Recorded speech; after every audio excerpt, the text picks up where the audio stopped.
Access denied. Welcome to Access Granted.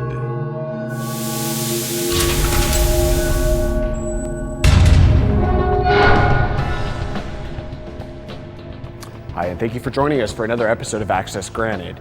Today, we're going to take you behind the scenes of NORCOR, a prison located in the Dalles, Oregon, and we're going to start off our tour with Lieutenant Graves.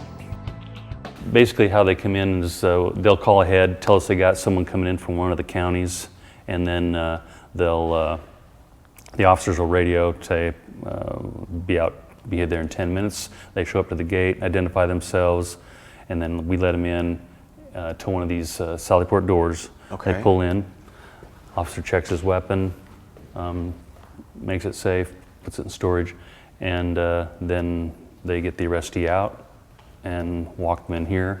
Now, will there be times where there's more than one person that's being transported through here? Yeah. So, yeah, we have buses come in here sometimes from different facilities. They can handle more than one person. okay. It's a central point for some transfers. They give them potty breaks here on their way through.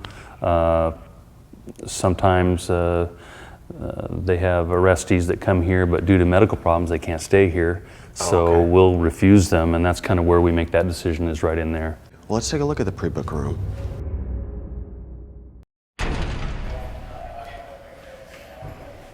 So then you had mentioned like they can come in here and they can have a restroom break. So this very limited facility here for the mirror is not glass. It doesn't look like there's a flush on the toilet. So it's very controlled. So do you guys radio in to please flush the toilet now, or how does that work? They'll come in and generally they'll have put a person in there or whatever. We'll let one or two or however many, and then we can operate it from the switches over there on the wall. The officers usually just signal us that they need it flushed, and we'll flush that. The mirrors are basically a kind of a stainless steel. Just a reflective surface, but It's somewhat reflective, not as good as a mirror, but it's close, but it's unbreakable. They can dent it up, but can't bust it and take sharp pieces off of it. So this red tape that's on the floor, what's this represent? What do you guys use this for? That's a designated area where we can say, go to the red box, and the inmates know what we're talking about, and they go there and stay there until we tell them to come out. That's generally where we apply or remove restraints or do our pat downs. So it's just a designated area for them to be in while we're here working, doing arranging property or whatever.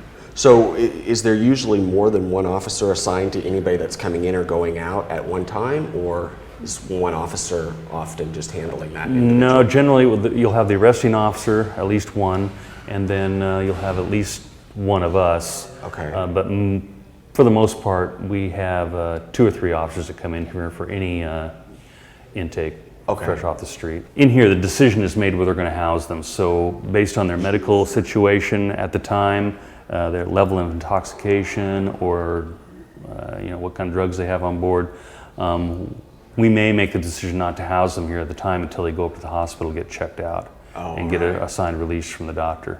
So once that question is answered and they're going to stay here, then we'll move on into booking. And then holding, what's this holding cell here? These two, they're identical. Generally, when they first come in, if they're intoxicated or combative or anything like that, we will take them and generally put them into one of these cells right here. It's accessible from this side with that door shut. So we'll just walk them into one of these rooms and get them secured, and then we can either finish what we're doing out here or get ready for another custody coming in or whatever, until we're ready to book them in, and then we'll go to that side of the door and pull them out on the other side to book them in. How many people on average are you guys booking, I guess, on like a daily or weekly basis? I think our average bookings for a day, of course it varies quite a bit. We used to have contract beds, at times we can get 20 at a time. Really? But on average, on just local arrests, I would say 10 to 12 a day. So after they've moved through and then they come into here, this is where they actually get booked and their items are cataloged. The property, we've already got it separated from us, so we've got it in here. We enter it into our computer system and actually document each item. Okay. IDs, wallets, any valuables, of course, and brief description and enter them into the system. All right. While they're in here. We also use this area for a detoxing or in special other situations, just if there could be a medical situation or anything, we'll keep them in here, just keep them away from general population. Okay. And then you had mentioned earlier about money, that you guys confiscate their money, and do they pay? Is there like a tab that they run up while they're here? We, for safekeeping, we take their money from them, inventory it, and then deposit it in the safe box. That's picked up and it's run through our accounts. It's deposited, everything's on paper. They can buy things while they're here if they stay here long enough. And also if they're serving time, we charge them $10 a day, a sentence inmate. And so they would pay that when they get done with their sentence, if they have any money in their account. Part of this, I would assume, is what we all think of as, the fingerprinting. Do you do that in here? Yeah. It's done over here at the fingerprint machine, and all electronic, no ink. This is where they, put your fingers there. We roll the different fingers across here, this pad, and it's much the same. They turn out just the same as an ink set of prints. They look very similar. And I noticed behind you when we were moving over here to where the fingerprinting takes place, these barcodes, and it looked like you've got haircut, clergy, library, church. Is this all part of how you monitor what's happened with them while they're in custody, or what's the purpose? Barcodes, again, we have the ID card that we print out. It's got a barcode in it that identifies the inmate. Okay. And then each time they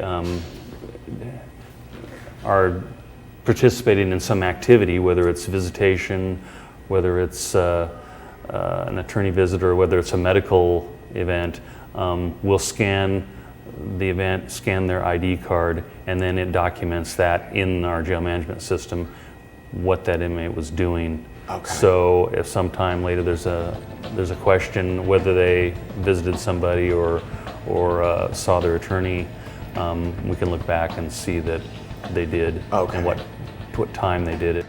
When Access Granted returns, we're going to take a closer look at NORCOR and the cell block, so stay with us.